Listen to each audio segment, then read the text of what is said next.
ஒவ்வொரு நாளும் மனிதர்களோட எண்ணிக்கை இந்த உலகத்தில் அதிகரிச்சுக்கிட்டே இருக்கு. குளோபல் பாப்புலேஷன் அதிகமாக அவங்களுக்கு தேவைப்படக்கூடிய ரிசோர்சஸ், சாப்பாடு, உணவு, உடை, வேலை, இது எதுவுமே அவங்களுக்கு ஒழுங்காக கிடைக்கிறது இல்லை. பல நாடுகள் இப்போ வரைக்குமே உணவு தட்டுப்பாடால் கஷ்டப்பட்டு தான் இருக்காங்க. இந்த தட்டுப்பாடை நீக்கிறதுக்கு நம்ம என்ன மாதிரி ரிசோர்ஸ் மேனேஜ் பண்ணலாம்னு சொல்லி பல நாடுகள் பற்றி நான் யோசிச்சுட்டு இருக்கேன். அந்த சமயத்தில் ஒரே ஒருத்தருக்கு மட்டும் வித்தியாசமான ஒரு யோசனை வருது. நம்ம ஏன் இந்த ரிசோர்ஸை டபுள் பண்ணக்கூடாது? மனிதர்களுக்கு சாதாரணமாக கிடைக்கக்கூடிய இந்த ரிசோர்ஸை டபுள் பண்ணி எந்த ஒரு ஆபத்தும் இல்லாத ஒரு சுச்சுவேஷனில் வச்சா அவங்களுக்கு அமைதி கிடைக்குமா? அதாவது சண்டை சச்சரவு எதுவுமே இல்லாமல் எல்லாமே கிடைக்கும் போது அந்த சிவிலைசேஷன் என்ன மாதிரி வளரும் அதை பார்க்கணும்னு ஆசைப்பட்டாரு. அந்த ஆராய்ச்சியை 2000 எலிகளை வச்சு அவர் செஞ்சு காட்டினாரு. ஆனால் முடிவு நீங்க நினைக்கிற மாதிரி நடக்கல. This is ancient universe 25.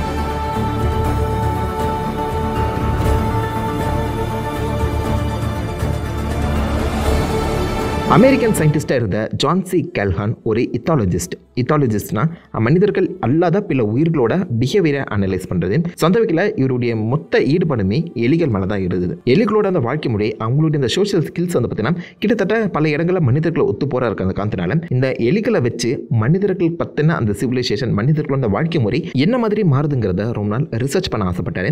அதுக்கேற்ற மாதிரி சில எலிகளை சூஸ் பண்ணி அவர் 1940s பல ரிசர்ச்சஸை நடத்த ஆரம்பித்தார். மிக முக்கியமாக அந்த எலிகள் எந்த ஒரு பிரச்சனையுமே இல்லாத, அதிக சாப்பாடு, எந்த ஒரு ஆபத்தும் இல்லாத ஒரு சூழலில் அடைச்சு வச்சு அதை ரிசர்ச் பண்ண ஆரம்பிச்சாரு. அவங்களுடைய அந்த வாழ்க்கை முறை, அவங்களுடைய பிஹேவியர்ல என்னென்ன மாற்றங்கள் வருதுன்னு சொல்லி பார்த்தீங்கன்னா பார்க்க ஆரம்பிச்சாரு. ஒவ்வொரு எக்ஸ்பெரிமெண்ட் ஆரம்பிக்கும் போதும் எல்லாமே நார்மலாக தான் ஆரம்பிக்குது. ஆனால் முடிகிற அந்த கட்டம் வரும்போது அவர் ஆரம்பித்த எல்லா எக்ஸ்பெரிமெண்ட்டும் ஒரே மாதிரியான ஒரு முடிவு தான் கொடுத்துருக்கு. இவன் நினைச்ச மாதிரி சிவிலைசேஷன் மிக பெருசாலாம் வளரல.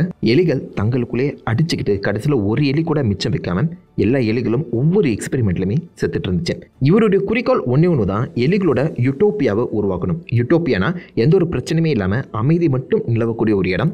இந்த இடத்துல, இந்த யூட்டோப்பியாவில் சாப்பாடு அதிகமாக கிடைக்கும், தண்ணீரும் அதிகமாக கிடைக்கும், வேலை செய்யணுங்கிற அவசியம் கிடையாது, சந்தோஷம் அண்ட் அமைதி மட்டும் நிலவக்கூடிய ஒரு இடமா தான் ஆரம்பிக்கப்பட்டது. பட் ஒவ்வொரு எக்ஸ்பெரிமெண்ட் முடியும் போதும் கலவரத்தோட தான் முடிஞ்சிருக்கு. எல்லாத்தையுமே நம்ம ரொம்ப சின்னதாக பண்ணிட்டு இருக்கோம். ஒரு பெரிய எக்ஸ்பெரிமெண்ட் பண்ணணும், 3000 5000 எலிகள் கொண்ட ஒரு எக்ஸ்பெரிமெண்ட்டை நான் பண்ண போகிறேன் அப்படின்னு சொல்லி அவர் ஆரம்பித்த அந்த எக்ஸ்பெரிமெண்ட்டோட பேர் தான் யூனிவர்ஸ் 25.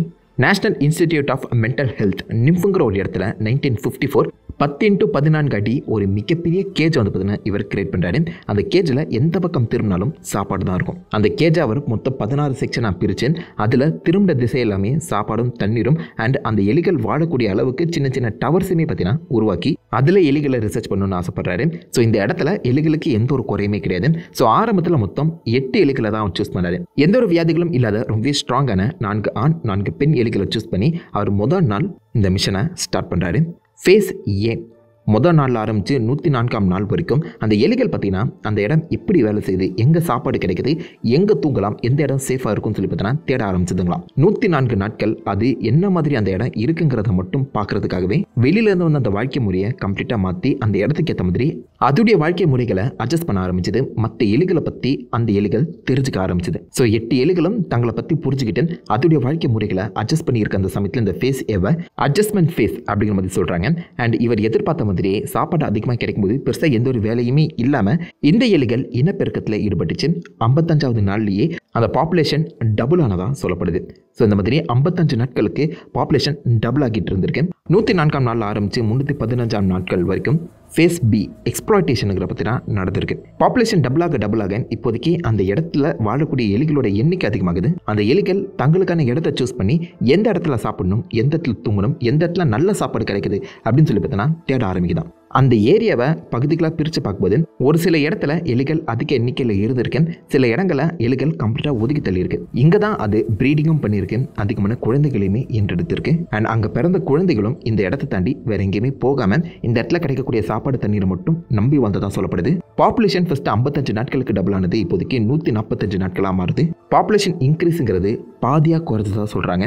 அண்ட் இந்த இடத்துல ஆல்ஃபா மேல்ஸ்ன்னு சொல்லி பார்த்தீங்கன்னா தனியாக ஒரு ப்ரீடிங் கம்யூனிட்டியும் உருவானதாக சொல்லப்படுது. ஆல்ஃபா மேல்ஸ் வந்து பார்த்தீங்கன்னா மெட்டா மேல்ஸை அடித்து துரத்தி நாங்கள் வைக்கிறது தான் சட்டம், நான் சொன்னதான் நீ சாப்பிடணுங்கிற மாதிரி ரூல்ஸ்லாம் ஏற்ற ஆரம்பிச்சு தான். அதாவது எங்கே திரும்பினாலும் சாப்பாடு கிடைக்கும். அப்படி இருக்கிற அந்த சுச்சுவேஷன்லையுமே சில ஆல்ஃபா மேல்ஸ்ன்னு சொல்லி கிளம்புன அந்த எலிகள் மற்ற எலிகளை துன்புறுத்த ஆரம்பிச்சது, மற்ற எலிகளை எக்ஸ்ப்ளாய்ட் பண்ணிச்சுன்னு சொல்கிறாங்க. ஸோ அது ஃபேஸ் பி எக்ஸ்ப்ளாய்டேஷன் பேஸில் போட்டிருக்காங்க. 315 நாட்களில் கிட்டத்தட்ட 8 எலிகள் ஆரம்பித்த எக்ஸ்பெரிமெண்ட் 600 600 எலிகளாக பெருகி இருந்திருக்கு. பட் ஆரம்பத்தில் இருந்த பாப்புலேஷன் க்ரோத்துங்கிறது இந்த சமயத்தில் கொஞ்சம் குறையவே செஞ்சிருக்கு. 600 எலிகள் மொதல் வருஷத்துல யோசிச்சு பாருங்க. அதுக்கப்புறம் ஆரம்பித்த ஃபேஸ் சி யாருமே எதிர்பார்க்காத ஒரு சம்பவமாக அமைஞ்சது. ஆல்ஃபா மேல்ஸ் ஏசெக்சுவாலிட்டியில் இன்வால்வ் ஆனதாக சொல்கிறாங்க. அதாவது நான் சொன்ன நீலாம் கேட்டாகணும்னு சொல்லி meta males and meta females எல்லாருமே இந்த ஆல்ஃபா மேல்ஸ் வந்து பார்த்தீங்கன்னா கம்ப்ளீட் கண்ட்ரோல் எடுக்கப்பட்டது. புதுசாக பிறந்த எந்த ஒரு குட்டிகளுக்கும் நம்ம என்ன செஞ்சு சாப்பாடை வாங்கணும் அப்படிங்கிற ஒரு தாட்டே இல்லாமல் கண்ணை மூடி தூங்கினா சாப்பாடு கிடைக்க போகுது அப்படிங்கிற மாதிரி சோஷியல் ஸ்கில்ஸ் எல்லாத்தையுமே இழந்து சாப்பாடுக்கு போரிடணும் அப்படிங்கிற ஒரு தாட்டே இல்லாமல் வளர ஆரம்பிச்சது. பெண் எலிகள் எல்லாமே பார்த்தீங்கன்னா அவங்க கொடுக்கப்பட்ட அந்த நெஸ்ட்லேயே ஓய்வெடுக்க ஆரம்பிச்சுதான். பெருசாக எந்த ஒரு வேலைக்கும் போகாமல் அவங்க பெற்றெடுத்த குழந்தைகளை கூட பார்க்க நேரம் இல்லாமல் அந்த குழந்தைகளை ஒதுக்கி தள்ளி அது பாட்டுக்கு தன்னுடைய வேலைகளை பார்க்க ஆரம்பிச்சுதான். இதனால் பிறந்த குழந்தைகள் கவனிப்பு எதுவுமே இல்லாமல் கொஞ்சம் கொஞ்சமாக இறக்க ஆரம்பிச்சது. பாப்புலேஷன் க்ரோத்துங்கிறது கொஞ்சம் கொஞ்சமாக டவுன் ஆக ஆரம்பிச்சது. Stagnation period. பாப்புலேஷனை வளர்க்கவும் முடியல, குறைக்கவும் முடியல. எல்லா எலிகளுமே இன்ட்ரெஸ்ட் இழந்து போய் இருந்துதான்.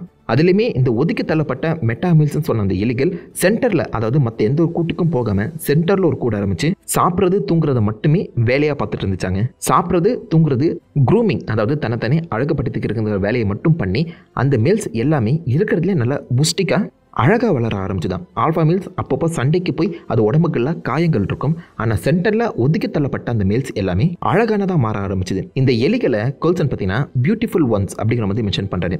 இருக்கிறதுலே இதான் அழகான எலிகள், சண்டைக்கு போகாமல் உடம்புல எந்த ஒரு காயமும் இல்லை, நல்லா சாப்பிட்டு கொழுத்து போயிருந்த அழகான எலிகள்ங்கிற மாதிரி அவர் மென்ஷன் பண்ணுறாரு. இந்த எலிகளோட அடுத்தடுத்த ஜென்ரேஷனுக்கு என்ன செஞ்சால் சாப்பாடு கிடைக்கும், என்ன நாம செய்யணும்னு சொல்லி ஒரு சோஷியல் ஸ்கில்லே இல்லாமல் வளர ஆரம்பிச்சுதான். இதனால் ரீப்ரொடக்ஷன் எப்படி பண்ணணுங்கிற தாட்டே அந்த எலிகளுக்கு வரலையா. இந்த பியூட்டிஃபுல் ஒன்ஸ் மேல் இருக்குல்ல, இது எதுவுமே இந்த மற்ற எலிகள் கூட, மற்ற பெண் எலிகள் கூட ரீப்ரொடக்ஷனுக்குள்ளேயே இன்வால்வ் ஆகலை. மற்ற எலிகளால் ஒதுக்கப்பட்டு வளர்ந்த அந்த ஜென்ரேஷனாக இருக்க அந்த காரணத்தினால இந்த எலிகளால் பெண் எலிகள் கூட எப்படி பேசணுங்கிற எண்ணமே வராமல், என்னதான் அழகாக இருந்தாலும் இதுடைய ஜீன் கடத்தப்படாமல் அதுவும் இறந்து போகிற நிலைமைக்கு தள்ளப்பட்டுச்சு. பெண் எலிகளும் பெருசாக எந்த ஒரு இன்ட்ரெஸ்ட்டும் காட்டாமல் பெத்த குழந்தைகளை கூட வளர்க்க முடியாமல் அகைன் எந்த ஒரு இன்ட்ரெஸ்ட்டுமே இல்லாமல் வளர ஆரம்பிச்சுது. பாப்புலேஷனுங்கிறது கணிசமாக குறைய ஆரம்பிக்குது.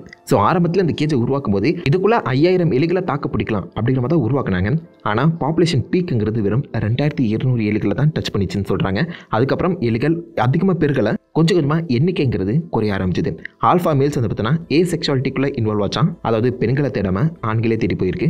இதனால் பல பெண்கள் வந்து கன்சீவ் ஆகாமல் அந்த எண்ணிக்கைங்கிறது கணிசமாக குறைஞ்சு 560வது நாளுக்கு அப்புறம் பாப்புலேஷனுங்கிறது ஆல்மோஸ்ட் 0 டச் பண்ணுற நிலைமைக்கு போயிருக்கு.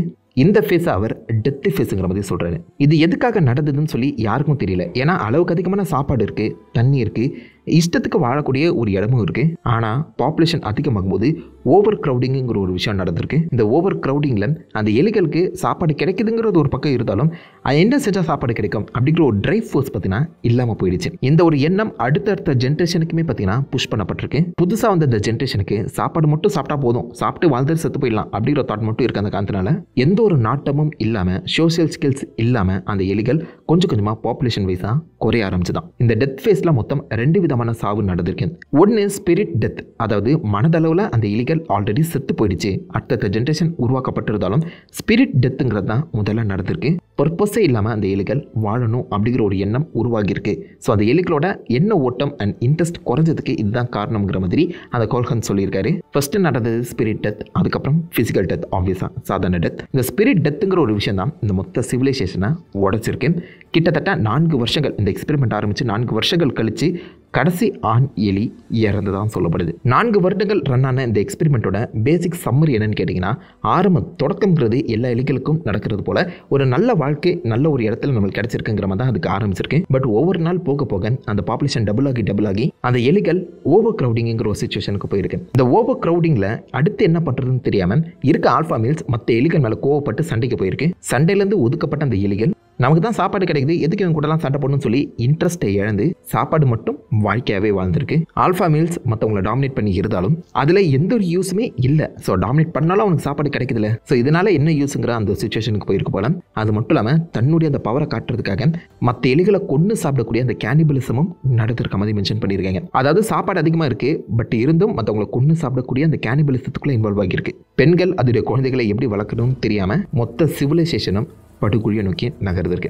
ஸோ இந்த எக்ஸ்பெரிமெண்ட் முடிவில் அவர் சொல்ல வல்லது என்னன்னு கேட்டிங்கன்னா, அந்த மனிதர்கள் போலவே இந்த மிருகங்களும் இந்த எலிகளுமே பார்த்தீங்கன்னா காம்ப்ளெக்ஸான சோஷியல் லைஃப் கொண்டு இருக்க அந்த மிருகங்கள் தான். பட் ஓவர் க்ரௌடிங்கிற ஒரு விஷயம் நடக்கும்போது அது ஒருத்தனோட பிஹேவியரில் மிகப்பெரிய மாற்றத்தை உருவாக்குது. ஆரம்பத்தில் இந்த ஓவர் க்ரௌடிங் அக்ரெஷனை கொடுக்குது, அதாவது ஒருத்தனுக்கு அதிகமான கோபத்தை கொடுக்குது. காலப்போக்கில் அவனுக்கு எந்த ஒரு இன்ட்ரெஸ்ட்டுமே இல்லாத ஒரு செல்ஃப் இன்வால்மெண்ட் இல்லாத ஒரு ஆளாக மாற்றப்படுறான். அதாவது கிட்டத்தட்ட மூளை மழுங்கடிக்கப்படுகிறது. ஓவர் க்ரௌடிங் சொல்வது மனிதர்கள் அதிகமாக இருக்காங்க, பட் அவங்களுக்குள்ள எந்த ஒரு சோஷியல் இன்ட்ராக்ஷனும் இல்லை. இந்த சோஷியல் இன்ட்ராக்ஷன் இல்லாத அவனுடைய அடுத்த ஜென்ரேஷனுக்கும் அதை தான் சொல்லிக் கொடுக்குறான். ஓவர் க்ரௌடிங் என்னதான் மனிதர்கள் அதிகமாக இருந்தாலும் அவங்களுக்குள்ள இருக்க அந்த பேச்சுவார்த்தை கம்மியாகும் பட்சத்தில் ஸ்ட்ரெஸ்ஸுங்கிறத கண்டிப்பாக அதிகமாக பில்ட் ஆகும். அவனுடைய செல்ஃப் இன்ட்ரெஸ்ட் எல்லாமே கம்ப்ளீட்டாக மழுங்கடிக்கப்படும். அண்ட் ஆப்வியஸாக சிவிலைசேஷன் படுகொலியை நோக்கி போகுங்கிற மாதிரி சொல்ல வந்திருக்காரு.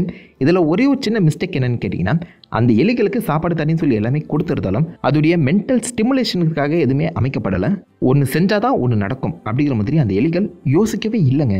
ஆரம்பத்தை விடப்பட்ட அந்த 8 எலிகள் பர்ஃபெக்டான ஒரு வாழ்க்கையை வாழ்ந்திருக்கு. அதுக்கப்புறம் அந்த ஜென்ரேஷனுக்கு சாப்பாடு மட்டும்தான் ஒரு உலகமாக தெரிஞ்சிருக்கு. சாப்பாடும் ஈஸியாக கிடைக்கும் போது அதுங்களால பெருசாக யோசிக்க முடியல. ஆல்சோ ஓவர் க்ரௌடிங்குங்கிற ஒரு விஷயம் அதிகமான தனிமையை தான் கொடுத்துருக்கதான் சொல்கிறாங்க.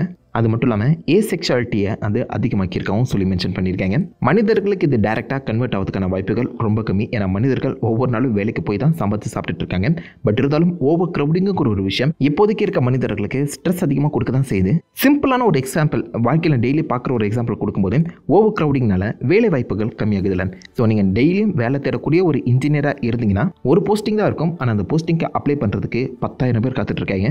ஆரம்பத்தில் ஒரு 4-5 இன்டர்வியூ நீங்கள் ரொம்ப இன்ட்ரெஸ்ட்டாக போய் அட்டன் பண்ணியிருப்பீங்க. பட் ஒவ்வொரு இன்டர்வியூலையுமே இந்த மாதிரி உங்களுக்கு பதிலாக இன்னொருத்தர் செலக்ட் ஆகும்போது, அதாவது ஓவர் க்ரௌடிங்னால ஒரு போஸ்ட்டுக்கு அதிகமான பேர் காத்துட்ருக்க காரணத்தினால உங்களை செலக்ட் பண்ணாமல் ரிஜெக்ட் பண்ணிகிட்டே இருக்கும்போது சிம்பிளாக ஒரு 15வது 20வது இன்டர்வியூ வரும்போது இன்டர்வியூக்கு போட்ட எஃபர்ட் அண்ட் இன்டர்வியூவில் இருந்த ஒரு செல்ஃப் இன்வால்மெண்ட் 20வது இன்டர்வியூவில் உங்களுக்கு கிடைக்காது.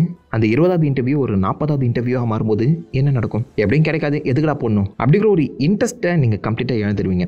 அதுதான் அந்த எலிகளுக்குமே நடந்திருக்கு. என்ன பண்ணாலும் சாப்பாடு கிடைக்குது, ஸோ அதனால் நம்ம எதுக்கு கஷ்டப்படணும் அப்படிங்கிற தாட்டில் தான் அந்த எலிகளோட சிவிலைசேஷனே அழிஞ்சிருக்கு. ஸோ ஆரம்பத்தில் ரிசர்ச் டபுள் ஆனால் என்ன மாதிரி அந்த எலிகள் வளருங்கிற மாதிரி தான் அந்த ரிசர்ச் நடத்தியிருக்காங்க. பட் அதுக்கப்புறம் தான் உங்களுக்கு ஒரு விஷயமே புரிஞ்சிருக்கு. இந்த எக்ஸ்பெரிமெண்ட்டோட முடிவில் நம்மளுக்கு கிடைச்சது ரிசர்ச் டபுள் ஆனால் கிடைக்கக்கூடிய அந்த ரிசல்ட்லாம் கிடையாது, ஓவர் க்ரௌடிங்னால வரக்கூடிய அந்த ரிசல்ட் தான். அண்ட் பல ஆராய்ச்சியாளர்கள் நம்ம இப்போது ஓவர் க்ரௌடிங்கோட ஃபேஸ் சியில் இருக்கோம், அதாவது ஸ்டாக்னேஷன் பீரியடில் இருக்கோம்.